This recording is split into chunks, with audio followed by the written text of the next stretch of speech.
नमस्कार दोस्तों, आप सभी का स्वागत है हमारे YouTube चैनल एग्जाम नॉलेज। तो चलिए फिर आज हम पढ़ते हैं भारतीय संविधान पॉलिटी पार्ट 3। ठीक है, अभी तक हमने जो टोटल क्वेश्चन है 1 से 100 तक यानी 1 से 100 तक की जो श्रृंखला थी वो कंप्लीट हो गई।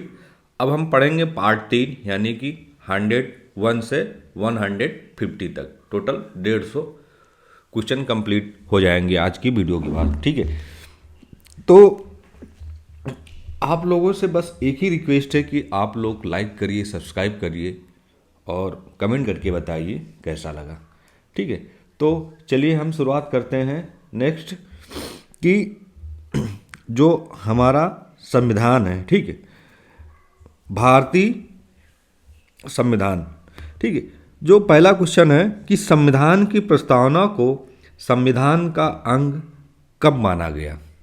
जो संविधान की प्रस्तावना थी वो संविधान का अंग कब माना गया। ठीक है, जैसे कि option A Golaknath, option B Kesavananda Bharati, option C Minerva Mills, option D Shankari Prasad. ठीक है, इसका जो सही आंसर होगा वो होगा ऑप्शन बी यानी कि केशवानंद भारती। केशवानंद भारती यानी कि संविधान सभा संविधान की जो प्रस्तावना थी वो संविधान का अंग कब माना गया, जब केशवानंद भारती का जो केस हुआ था उसमें संविधान का अंग माना गया। ठीक है, अब हम बात करते हैं जो दूसरा क्वेश्चन है, मूल संरचना सिद्धांत। जो मूल संरचना सिद्धांत किस मामले से संबंधित है। मूल संरचना सिद्धांत किस मामले से संबंधित है। Option A Golaknath, option B Minerva Mills, option C Kesavananda Bharati, option D A K Gopalan. ठीक है, इसका जो सही आंसर होगा वो होगा सी यानी कि केशवानंद भारती। केशवानंद भारती।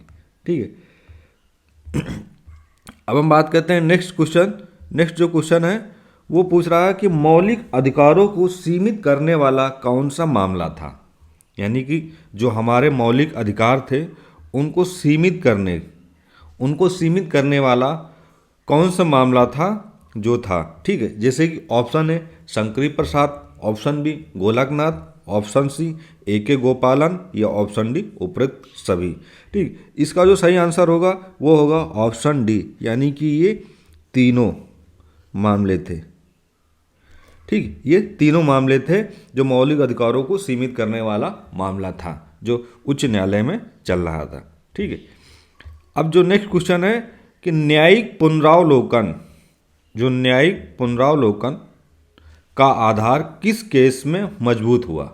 यानी कि जो न्यायिक पुनरावलोकन जो केस था वो किस केस में मजबूत हुआ। जैसे कि केशवानंद भारती का case, Minerva Mills case, Golaknath case, Maneka Gandhi case. इसका जो सही आंसर होगा वो होगा बी यानी कि मिनर्वा जो मिल्स केस जो चल रहा था उसमें न्यायिक पुनरावलोकन एक मजबूती के तौर पर साबित हुआ यानी कि वो आधार में मजबूत हुआ। ठीक है, अब हम बात करते हैं जो अनुच्छेद 151 का विस्तार किस केस में हुआ। जो अनुच्छेद 121 का जो विस्तार किस केस में हो यानी कि आर्टिकल 21 किस केस में विस्तार से एक लागू हुआ। ठीक है, जैसे कि ए के गोपालन, केशवानंद भारती, मेनका गांधी, शंकरी प्रसाद। इसका जो सही आंसर होगा वो होगा मेनका गांधी। ठीक है, यानी कि अनुच्छेद 21 का विस्तार मेनका गांधी वाला जो केस हुआ था उसमें विस्तार से लागू हुआ। ठीक है, अब हम बात करते हैं नेक्स्ट क्वेश्चन, जीवन का अधिकार। जीवन का जो अधिकार है उसमें क्या शामिल नहीं है। जैसे कि स्वच्छ पर्यावरण, शिक्षा, आजीविका, मतदान का अधिकार। इसका जो सही आंसर होगा वो होगा डी। ठीक है, यानी हमारे जीवन को जो अधिकार है वह स्वच्छ पर्यावरण यानी कि स्वच्छ वायु वो हमारे जीवन का अधिकार है। शिक्षा हमारे जीवन का अधिकार है। आजीविका जो है वो हमारे जीवन का अधिकार है। लेकिन ये मतदान करना हमारे जीवन का अधिकार नहीं है। ठीक है, क्या शामिल नहीं है? मतदान करने का अधिकार हमारे जीवन का अधिकार में नहीं है। ठीक है, अब हम नेक्स्ट क्वेश्चन की ओर बढ़ते हैं। शिक्षा का अधिकार किस अनुच्छेद में है? यानी कि जो शिक्षा का अधिकार है हमारा, वो किस आर्टिकल नंबर में आता है? जैसे कि आर्टिकल 90, आर्टिकल 20, आर्टिकल 21, आर्टिकल 22। ठीक है, इसका जो सही आंसर होगा वो आर्टिकल 21। ठीक है, यानी कि जो हमारा शिक्षा का अधिकार है वो अनुच्छेद 21A में हमारा अधिकार है कि हमें शिक्षा, जो शिक्षा है वो हमारे शिक्षा का अधिकार है कि हमें पढ़ना है। हमारा जो अधिकार है कोई छीन नहीं सकता। अगर हम पढ़ना चाहते हैं तो हम पढ़ सकते हैं। यानी कि आर्टिकल 21A जो है वो हमारा शिक्षा का अधिकार है। ठीक है, अब हम नेक्स्ट क्वेश्चन देखते हैं कि सूचना का अधिकार किस अधिकार से जोड़ा गया है? यानी कि हमें जो सूचना मिलती है, जो न्यूज़ मिलती है, ये एक सूचना का अधिकार है। वो किस आर्टिकल के तहत हमें एक मजबूती के तौर पे है कि किस आर्टिकल, किस अनुच्छेद में दिया है कि हमें सूचना का अधिकार से जुड़ा हुआ होना चाहिए। ठीक है, जैसे कि समानता का अधिकार, स्वतंत्रता का अधिकार, धर्म की स्वतंत्रता, शोषण के विरुद्ध अधिकार। ठीक है, ये सूचना का अधिकार किस से जुड़ा हुआ है? इसका जो है वो है ऑप्शन बी। ऑप्शन बी, यानी कि जो सूचना का अधिकार है वो स्वतंत्रता के अधिकार से जुड़ा हुआ है। स्वतंत्रता के अधिकार से जुड़ा हुआ है। ठीक है, अब हम नेक्स्ट क्वेश्चन की ओर बढ़ते हैं। जैसे कि संपत्ति का अधिकार वर्तमान में है। संपत्ति का अधिकार, जैसे कि हमें संपत्ति रखने का अधिकार है, ये हमारा अधिकार वर्तमान में किस अधिकार में आता है? जैसे कि मौलिक अधिकार, कानूनी अधिकार, संवैधानिक अधिकार, प्राकृतिक अधिकार। ये 4 अधिकार है। तो जो संपत्ति का अधिकार है वो हमारे किस अधिकार के अंतर्गत आता है?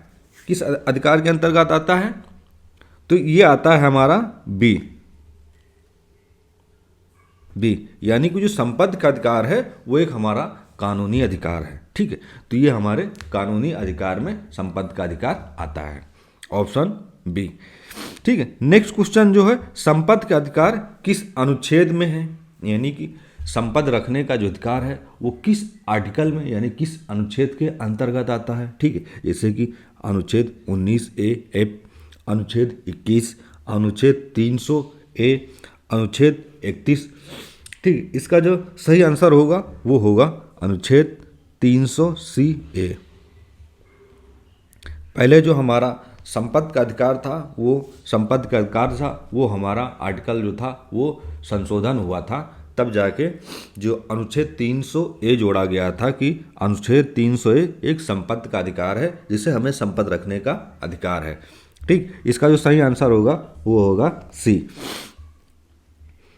ठीक है, अब हम बात करते हैं नेक्स्ट क्वेश्चन, सांसद द्वारा, यानी कि सांसद द्वारा राष्ट्रपति पर महाभियोग किस अनुच्छेद में है?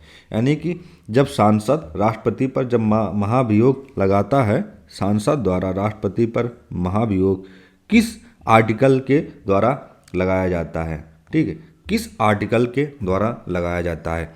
अनुच्छेद 56 के द्वारा, अनुच्छेद 61 के द्वारा, अनुच्छेद 72 के द्वारा, अनुच्छेद 75 के द्वारा। ठीक है, यानी कि सांसद द्वारा राष्ट्रपति पर महाभियोग लगाया जाता है तो किस अनुच्छेद के द्वारा लगाया जाता है? इसका जो सही आंसर होगा वो होगा ऑप्शन बी। ऑप्शन बी, यानी कि सांसद द्वारा अनुच्छेद 61 के द्वारा राष्ट्रपति पर महाभियोग लगाया जाता है। ठीक है, अब हमारा जो क्वेश्चन है वो नेक्स्ट क्वेश्चन है कि राष्ट्रपति को पद से हटाने का प्रस्ताव कौन लाता है? राष्ट्रपति का जो पद होता है, राष्ट्रपति को उस पद से अगर हम हटाना चाहते हैं तो जो हटाने का जो प्रस्ताव है वो कौन लाता है? जैसे कि लोकसभा, राज्यसभा, कोई भी सदन या सुप्रीम कोर्ट। ठीक है, राष्ट्रपति को हटाने के लिए प्रस्ताव जो लाता है वो लाता है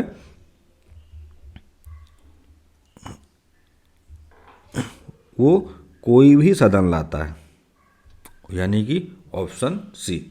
यानी कि राष्ट्रपति को पद से अगर हम हटाना चाहते हैं तो कोई भी सदन लाता है। लोकसभा भी ला सकता है और राज्यसभा भी ला सकता है। और ठीक है, सुप्रीम कोर्ट, कोई भी सदन, सुप्रीम कोर्ट भी ला सकता है।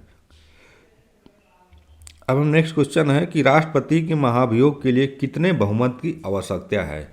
यानी कि जो राष्ट्रपति का पर जो महाभियोग लगाया जाता है, वहाँ पे बहुमत की जो संख्या होती है वो कितनी होती है, जो बहुमत की जो संख्या होती है वो कितनी होती है।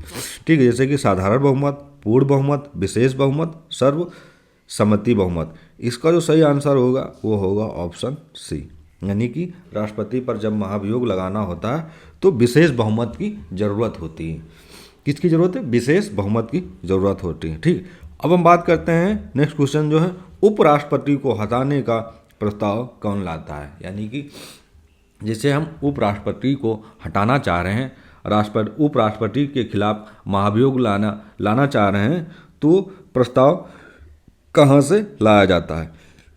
ठीक है, वो जो प्रस्ताव होगा उपराष्ट्रपति को, वो उपराष्ट्रपति को राज्यसभा, क्योंकि राज्यसभा का जो सभापति होता है वो उपराष्ट्रपति होता है। यानी कि उपराष्ट्रपति को हटाने का जो प्रस्ताव है वो राज्यसभा लेकर आता है। इसका सही आंसर बी होगा। ठीक है, अब हम बात करते हैं जो नेक्स्ट क्वेश्चन है कि राज्यपाल को हटाने की शक्ति किसके पास है। जो राज्य का राज्यपाल होता है, अगर उसको हम हटाना चाहें, राज्य के राज्यपाल, तो उसकी शक्ति किसके पास है। जैसे कि मुख्यमंत्री, उच्च न्यायालय, राष्ट्रपति, सांसद। इसका जो सही आंसर होगा वो होगा सी। यानी कि राज्यपाल को हटाने की शक्ति जो है वो किसके पास है? राष्ट्रपति के पास है। राष्ट्रपति किसी भी राज्य के राज्यपाल को हटा सकता है। ठीक है, अब हम बात करते हैं नेक्स्ट क्वेश्चन जो है, क्वेश्चन राज्यपाल का कार्यकाल कितने वर्ष का होता है। राज्यपाल का जो कार्यकाल होता है वो कितने वर्ष का होता है। जैसे कि 4 साल, 5 साल, 6 साल, 7 साल। इसका जो सही आंसर होगा वो होगा बी। यानी कि जो राज्यपाल का जो कार्यकाल होता है वो 5 साल के लिए होता है। ठीक है, अब नेक्स्ट क्वेश्चन है कि राज्यपाल की नियुक्ति किस अनुच्छेद में है। यानी कि एक आर्टिकल होता है कि इस आर्टिकल के अंतर्गत किसी भी राज्य के राज्यपाल की नियुक्ति की जा सकती है। जैसे कि आर्टिकल 153, आर्टिकल 154, आर्टिकल 155, आर्टिकल 156। ठीक है, इसका जो सही आंसर होगा वो होगा ऑप्शन सी। यानी कि राज्यपाल की नियुक्ति अनुच्छेद 155 के द्वारा नियुक्ति का प्रावधान दिया गया है कि अनुच्छेद 155 के द्वारा किसी भी राज्य के राज्यपाल को राष्ट्रपति नियुक्त कर सकता है, अनुच्छेद 155 के द्वारा। ठीक है, अब नेक्स्ट क्वेश्चन की बात करते हैं। जो क्वेश्चन नंबर हमारा है कि मुख्यमंत्री की नियुक्ति किस अनुच्छेद में है। जो मुख्यमंत्री की नियुक्ति होती है वो किस अनुच्छेद में है। जैसे कि अनुच्छेद 160, 161, 164, 165। इसका जो सही आंसर होगा वो होगा ऑप्शन सी। यानी कि जो राज्य का जो राज्यपाल होता है वो राज्य के मुख्यमंत्री को अनुच्छेद 154 के तहत 164 के तहत मुख्यमंत्री की नियुक्ति कर सकता है। यानी कि शपथ ग्रहण करा सकता है राज्यपाल 164 के द्वारा। ठीक है, यानी कि मुख्यमंत्री की जो नियुक्ति होती है वो आर्टिकल अनुच्छेद 164 के द्वारा की जाती है। ठीक है, अब हमारा जो नेक्स्ट क्वेश्चन है कि मंत्रिपरिषद का उल्लेख किस अनुच्छेद में है। मंत्रिपरिषद का उल्लेख किस अनुच्छेद में है, यानी किस आर्टिकल में है। Article 72, article 74, article 75, article 76। इसका जो सही आंसर होगा वो होगा बी। यानी कि मंत्रिपरिषद का जो उल्लेख दे रखा है वो अनुच्छेद 74 में दे रखा है कि मंत्रिपरिषद का जो उल्लेख है वो अनुच्छेद 74 में है। ठीक है, अब हम बात करते हैं नेक्स्ट क्वेश्चन जो है, कैबिनेट मिशन योजना किस वर्ष आई। जो कैबिनेट मिशन योजना थी वो किस वर्ष आई। जैसे कि 1942, 1944, 1946, 1947। इसका जो सही आंसर होगा वो होगा 1946। यानी कि 1946, 1946 में कैबिनेट मिशन योजना आई।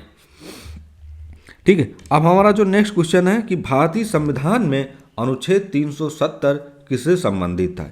यानी कि जो अनुच्छेद 370 था वो किससे संबंधित था। जैसे कि असम, नागालैंड, जम्मू कश्मीर, सिक्किम। ठीक है, यानी कि जो अनुच्छेद अनुच्छेद 370 आप सब लोगों ने सुना होगा। जो अनुच्छेद 370 था वो किस राज्य में लागू था? जो अनुच्छेद 370 था वो हमारे जो राज्य था जम्मू कश्मीर, यानी कि अनुच्छेद 370 जो लागू किया गया था संविधान में वो जम्मू कश्मीर पर लागू किया गया था, जो अब जम्मू कश्मीर से 370 हटाया जा चुका है, यानी कि अब हट गया है। ठीक है, हमारा जो नेक्स्ट क्वेश्चन है कि पंचायती राज व्यवस्था में, जो पंचायती राज व्यवस्था है, ठीक, उसमें ग्राम पंचायत का कार्यकाल कितना होता है? ठीक, आप सबको पता होगा कि वो जो होता है 5 वर्ष के लिए होता है। ठीक, 5 वर्ष के लिए होता है, 5 वर्ष के लिए। ठीक, हमारा अब जो नेक्स्ट क्वेश्चन है कि नगर निगम का प्रमुख कौन होता है? नगर निगम का प्रमुख कौन होता है? जैसे कि नगर आयुक्त, मेयर, अध्यक्ष, सचिव। इसका जो सही आंसर होगा वो होगा ऑप्शन बी, यानी कि मेयर। नगर निगम का प्रमुख जो होता है वो होता है मेयर। ठीक है, हमारा नेक्स्ट क्वेश्चन कि भारत में पहला आम चुनाव कब हुआ था? भारत में पहला, यानी कि फर्स्ट इलेक्शन जो हुआ था हमारे भारत देश में वो कब हुआ था? जैसे कि 1947, 1949, 1951 से 52, 1955। इसका जो सही आंसर होगा वो होगा सी, यानी कि भारत में जो पहला चुनाव हुआ था वो हुआ था 1951 और 52 के बीच में हुआ था। ठीक है, अब हम बात करते हैं नेक्स्ट क्वेश्चन जो हमारा है कि नियंत्रक एवं महालेखा परीक्षक, यानी कि कैग, कैग का जो कार्यकाल कितने वर्ष का होता है? जो कैग का कार्यकाल होता है वो कितने वर्ष का होता है? ठीक है, वो होता है 65, यानी का जो व्यक्ति 65 वर्ष का जो कंप्लीट हो जाता है वो कार्यकाल से, यानी कि मतलब वो अपना पद त्याग देता है, क्योंकि जो इसकी जो मैक्सिमम एज है, यानी कि जो आयु है वो 65 वर्ष की आयु तक ही महालेखक परीक्षक रह सकता है। जब वो 65 साल का कंप्लीट हो जाएगा तो उसको उस पद से त्यागपत्र देना होगा, यानी कि उसकी जो एक क्राइटेरिया है सिर्फ 65 वर्ष, 65 साल तक। ठीक है, अब हम बात करते हैं कि जो हमारा नेक्स्ट क्वेश्चन है कि वित्त आयोग के अध्यक्ष की नियुक्ति कौन करता है? जो वित्त आयोग की नियुक्ति की जो अध्यक्ष है उसकी नियुक्ति कौन करता है? प्रधानमंत्री, सांसद, राष्ट्रपति या सुप्रीम कोर्ट? इसका जो सही आंसर होगा वो होगा ऑप्शन सी, यानी कि जो वित्त आयोग का जो अध्यक्ष है उसकी जो नियुक्ति है वो कौन करता है? राष्ट्रपति करता है। ठीक है, उसकी जो नियुक्ति कौन करता है? राष्ट्रपति करता है। जो संविधान की जो नवी सूची है उसका क्या उद्देश्य है? जो नवी सूची है उसका क्या उद्देश्य है? जैसे कि मौलिक अधिकार को बढ़ाना, न्यायिक समीक्षा से संरक्षण करना, चुनाव में सुधार करना, भाषाओं का संरक्षण करना। इसका जो सही आंसर होगा वो आंसर होगा ऑप्शन बी, यानी कि जो संविधान में जो नवी अनुसूची दे रखी है उस नवी अनुसूची का मतलब है कि जो न्यायिक समीक्षा होती है उससे संरक्षण करना है, यानी कि उसकी रक्षा करना। ठीक है, हमारा जो अब नेक्स्ट क्वेश्चन है कि दल बदल विरोधी कानून किस संशोधन से आया है? जो हमारा दल बदल विरोधी कानून था वो किस आर्टिकल के संशोधन से आया है? ठीक है, जैसे कि किस संशोधन से आया है, किस संशोधन से आया है? जैसे कि 42वां, 44वां, 52वां और 61वां। इसका जो सही आंसर होगा वो होगा ऑप्शन सी, यानी कि जो दल बदल विरोधी जो कानून था वो जो 52 यानी कि जो 52वां संशोधन हुआ था उस संशोधन के द्वारा दल बदल विरोधी कानून लागू हुआ था। ठीक है, अब हम बात करते हैं कि लोकपाल और लोकायुक्त अधिनियम कब पारित हुआ? लोकपाल और लोकायुक्त अधिनियम कब पारित हुआ? जैसे कि 2010, 2011, 2012, 2013। ठीक है, इसका जो सही आंसर होगा वो होगा 2013, यानी कि ऑप्शन डी, लोकपाल और लोकायुक्त अधिनियम 2013 में पारित हुआ है। आप लोगों को ध्यान होगा कि 2012-13 में अन्ना हजारे जो थे वो दिल्ली में वो अनशन पर बैठे हुए थे लोकपाल कानून पारित करने के लिए। ठीक है, तो लोकपाल जो कानून था वो 2013 में पारित हुआ था। ठीक है, अब हमारा जो नेक्स्ट क्वेश्चन है फिर, भारत का पहला लोकसभा अध्यक्ष कौन था? यानी कि हमारा जब देश आज़ाद हुआ था 1947 में, तो जो लोकसभा गठित हुई थी उस लोकसभा का पहला अध्यक्ष कौन था? ठीक है, उसका जो पहला अध्यक्ष कौन था वो थे गणेश वसुदेव मावलंकर। गणेश वसुदेव मावलंकर जो थे वो भारतीय लोकसभा के पहले अध्यक्ष थे। ठीक है, अब हम बात करते हैं संविधान के किस भाग में केंद्र राज्य संबंध है। यानी कि संविधान के किस भाग में केंद्र और राज्य का संबंध जुड़ा हुआ है।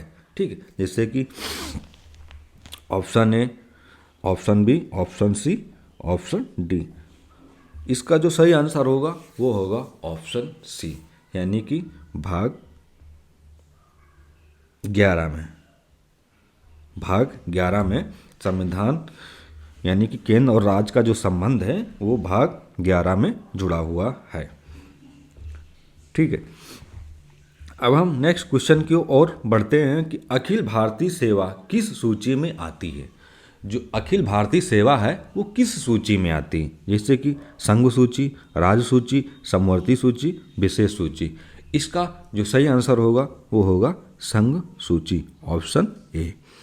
यानी कि जो अखिल भारतीय सेवा है, ठीक है, वो संघ सूची में आती है, ना कि राज्य सूची और ना कि समवर्ती सूची, यानी कि option A is right answer. ठीक है, अब हम बात करते हैं केंद्र और राज्यों के बीच जो कर वितरण होता है वो किस आयोग द्वारा होता है। यानी कि केंद्र और राज्य के बीच में जो टैक्स लगता है वो किस आयोग द्वारा यानी कि निर्धारित किया जाता है, लगता है। ठीक है, जैसे कि योजना आयोग, नीति आयोग, वित्त आयोग और चुनाव आयोग। इसका जो सही आंसर होगा वो होगा ऑप्शन सी, वित्त आयोग, ऑप्शन सी। यानी कि केंद्र और राज्य के बीच जो कर वितरण होता है वो किस आयोग द्वारा होता है, यानी कि वो वित्त आयोग के द्वारा केंद्र और राज्य के बीच कर वितरण होता है। ठीक है, अब हम नेक्स्ट क्वेश्चन की ओर बढ़ते हैं कि नीति आयोग का गठन कब हुआ था। यानी कि जो योजना आयोग था, योजना आयोग को हटा के फिर क्या हुआ था कि 2014 में नीति आयोग का गठन किया गया था। इसका जो सही आंसर होगा वो होगा ऑप्शन सी, यानी कि 2014 नहीं, सॉरी 15 में। यानी कि 2015 में योजना आयोग को ख़त्म करके फिर क्या लागू किया गया था, नीति आयोग का गठन हुआ था 2015 में। यानी कि देखा जाए तो 2014 का जो लोकसभा चुनाव हुआ था जिसमें मोदी जी प्रधानमंत्री बने थे, ठीक, तो मोदी जी के कार्यकाल में ही योजना आयोग को ख़त्म करके वहाँ पर क्या किया गया था कि नीति आयोग लागू किया गया था। नीति आयोग का गठन हुआ था 2015 में। ठीक है, अब हम नेक्स्ट क्वेश्चन की ओर बढ़ते हैं कि भारत में राष्ट्रपति शासन अधिकतम कितने समय तक लगाया जाता है। यानी कि भारत में राष्ट्रपति शासन कितने समय तक लगाया जा सकता है, जैसे कि 6 माह, 1 वर्ष, 2 वर्ष या 3 वर्ष। 6 माह, 1 वर्ष या 2 वर्ष या 3 वर्ष। यानी कि जो मैक्सिमम जो टाइम दे रखा है ये ऑप्शन सी, यानी कि भारत में राष्ट्रपति शासन अधिकतम 2 साल तक लगाया जा सकता है। ठीक है, अधिकतम कितने साल के लिए? 2 साल तक भारत में राष्ट्रपति शासन लगाया जा सकता है। ठीक है, अब नेक्स्ट क्वेश्चन की ओर बढ़ते हैं। मौलिक अधिकार निलंबित कब नहीं किए जा सकते। यानी कि हमारा जो मौलिक अधिकार होते हैं वो किस परिस्थिति में निलंबित नहीं किए जा सकते हैं। यानी कि हमारे भारत देश में कभी भी कुछ भी होता रहता है तो उसमें ये प्रावधान दिया गया है संविधान में कि हमारे जो मौलिक अधिकार हैं वो किस परिस्थिति में निलंबित नहीं किए जा सकते हैं, जैसे कि युद्ध, ब्रह्म आक्रमण, सशस्त्र विद्रोह और अनुच्छेद 20 और 21। इसका जो सही आंसर होगा वो होगा बी, यानी कि मौलिक अधिकार जो हमारे हैं अनुच्छेद 20 और 21 ये निलंबित नहीं किए जा सकते हैं। अनुच्छेद 20 और 21 किसी भी दशा में ये निलंबित नहीं किए जा सकते हैं, अनुच्छेद 20 और 21। ठीक है, अब हम बात करते हैं कि भारतीय संविधान में अनुच्छेद 19 किससे संबंधित है। यानी कि आर्टिकल नंबर जो 19 है वो किस चीज़ से संबंधित है, जैसे कि समानता से, स्वतंत्रता से, धर्म से, शोषण से। ठीक है, यानी कि अनुच्छेद जो 19 है वो किस चीज़ से संबंधित है। ठीक है, वो है हमारा स्वतंत्रता, यानी कि राइट आंसर इज बी। अनुच्छेद जो 19 है वो हमें आज़ादी देती है, स्वतंत्रता देती है कि हम कहीं भी आ जा सकते हैं, कुछ भी कर सकते हैं। ये आर्टिकल 90 हमारा एक अधिकार है, यानी कि स्वतंत्र रहने का अधिकार है। ठीक है, अब हम बात करते हैं नेक्स्ट क्वेश्चन, सांसद का संयुक्त सत्र कौन बुलाता है, यानी कि जो सांसद का जो संयुक्त सत्र होता है वो कौन बुलाता है। संयुक्त सत्र को होता है कि जो लोकसभा और राज्यसभा दोनों को जो सदस्य होते हैं उनको बुलाता है। कौन बुलाता है? वो बुलाता है राष्ट्रपति, यानी कि ऑप्शन सी जो संयुक्त सत्र बुलाते हैं वो होता है राष्ट्रपति संयुक्त सत्र बुलाता है जब सत्र चालू किया जाता है। ठीक है, अब हम नेक्स्ट क्वेश्चन की ओर बढ़ते हैं कि लोकसभा का कोरम कितना होता है, यानी कि जो लोकसभा का जो कोरम होता है, एक संख्या होती है कोरम, वो कितना होता है। लोकसभा में कोरम की संख्या जो होती है वो होती 1 से 10। कोरम जो संख्या होती वो होती 1 से 10। इसको आप लोग याद रखना, कोरम की जो संख्या होती वो 1 से 10 होती। ठीक है, अब हम फिर बात करते हैं कि राज्यसभा का कोरम कितना होता है, यानी कि लोकसभा का जो कोरम संख्या है वो 1 से 10 के बीच में होती। अब हम बात करते हैं कि जो राज्यसभा की जो कोरम संख्या है वो कितना होता है, यानी कि राज्यसभा की जो कोरम संख्या होती वो भी 1 से 10 के बीच में होती है, यानी कि 1 से 1/10। ठीक है, अब हम बात करते हैं नेक्स्ट क्वेश्चन, बजट प्रस्तुत करने का अधिकार किसे है। आप सबको पता होगा कि जो बजट प्रस्तुत करने का अधिकार है वो है सिर्फ किसको? वित्त मंत्री को, यानी कि बजट कौन प्रस्तुत करता है? वो करता है वित्त मंत्री। ठीक है, अब हम नेक्स्ट क्वेश्चन की ओर बढ़ते हैं कि भारत में नियंत्रक महालेखक परीक्षक किस देश की प्रणाली पर आधारित है, यानी कि जो कैग की जो परंपरा है, जो हमारे संविधान में जो कैग यानी कि नियंत्रक और महालेखक परीक्षा, वो किस देश की प्रणाली पर आधारित थी, यानी कि वो किस देश के संविधान से ली गई थी, जैसे कि अमेरिका, फ्रांस, ब्रिटेन, कनाडा। ठीक है, इसका जो सही आंसर होगा वो होगा ऑप्शन सी, यानी कि जो नियंत्रक और महालेखक परीक्षक ये जो था ब्रिटेन राज्य से क्या हुआ था, भारतीय संविधान में जोड़ा गया था। ठीक है, यानी कि भारतीय संविधान में जो जोड़ा गया था नियंत्रक और महालेखक परीक्षक वो ब्रिटेन राज्य के संविधान से लिया गया था। ठीक, अब हम बात करते हैं कि संविधान सभा की मसौदा समिति के अध्यक्ष कौन थे। जो संविधान सभा की जो मसौदा समिति हुई थी उसके अध्यक्ष कौन थे, जैसे कि पंडित जवाहरलाल नेहरू, डॉक्टर राजेंद्र प्रसाद, डॉक्टर भीमराव अम्बेडकर, सरदार पटेल। ठीक, इसका जो सही आंसर होगा वो होगा ऑप्शन सी, यानी कि जो मसौदा समिति के अध्यक्ष थे वो थे डॉक्टर भीमराव अम्बेडकर।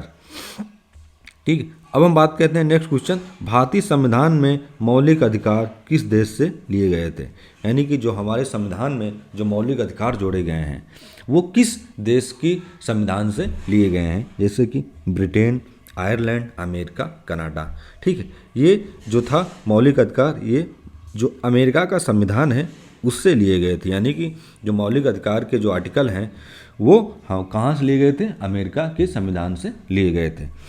ठीक है, अब हम नेक्स्ट क्वेश्चन की ओर बढ़ते हैं कि भारतीय संविधान में सांसदीय प्रणाली, भारतीय जो संविधान में है उसमें जो सांसदीय प्रणाली दी गई है वो किस देश से वो ली गई है, जैसे कि अमेरिका, फ्रांस, ब्रिटेन, रूस।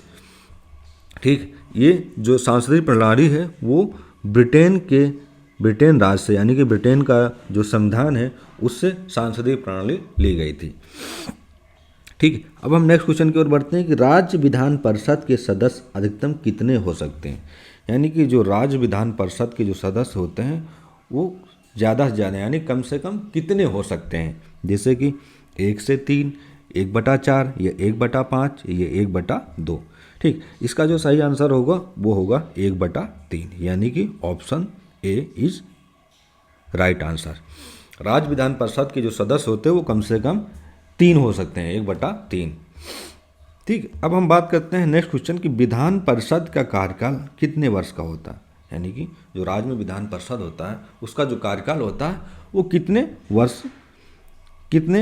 कितने वर्ष का होता है, 4 वर्ष, 5 वर्ष, 6 वर्ष या स्थायी। ठीक, इसका जो सही आंसर होगा वो होगा डी, यानी कि वो जो होता है वो होता है स्थायी। Option D is right. अब राज्य विधान परिषद का सभापति कौन होता है, यानी कि जो राज्य विधान परिषद का सभापति कौन होता है, राज्यपाल, मुख्यमंत्री, परिषद द्वारा चुना गया सदस्य या विधानसभा अध्यक्ष। इसका जो सही आंसर होगा वो होगा ऑप्शन सी, यानी कि परिषद द्वारा जो चुना गया सदस्य होता है वो विधान परिषद का सभापति होता है। ठीक है, अब हम बात करते हैं कि संघ लोक सेवा आयोग किस अनुच्छेद में है। यानी कि संघ लोक सेवा आयोग जो हमारी यूपीएसएससी जो बड़े बड़े एग्जाम जो परीक्षा कराती है संघ लोक सेवा आयोग, वो किस अनुच्छेद के अंतर्गत आता है। ठीक है, इसका जो सही आंसर होगा वो होगा ऑप्शन ए, यानी कि संघ लोक सेवा आयोग जो है वो आर्टिकल नंबर अनुच्छेद 315 के तहत है। ठीक, हमारा जो लास्ट क्वेश्चन है कि भारत का संविधान कब लागू हुआ। आप लोग इसको कमेंट करके ज़रूर बताइएगा कि हमारे जो भारत का संविधान था वो कब लागू हुआ है। ये जो लास्ट वाला क्वेश्चन आप लोग इसको कमेंट करके बताएंगे कि भारतीय संविधान कब लागू हुआ था। ठीक है, तो फिर हम मिलेंगे नेक्स्ट टॉपिक के साथ। जय हिंद, जय भारत। प्लीज़ आप लोग लाइक करिए, सब्सक्राइब करिए और कमेंट करके बताइए कैसे लगा। और ये क्वेश्चन नंबर जो 150 है कि भारत का संविधान कब लागू हुआ, प्लीज़ आप लोग इसका आंसर कमेंट बॉक्स में बताइए कि भारत का संविधान कब लागू हुआ था। ओके, जय हिंद, जय भारत।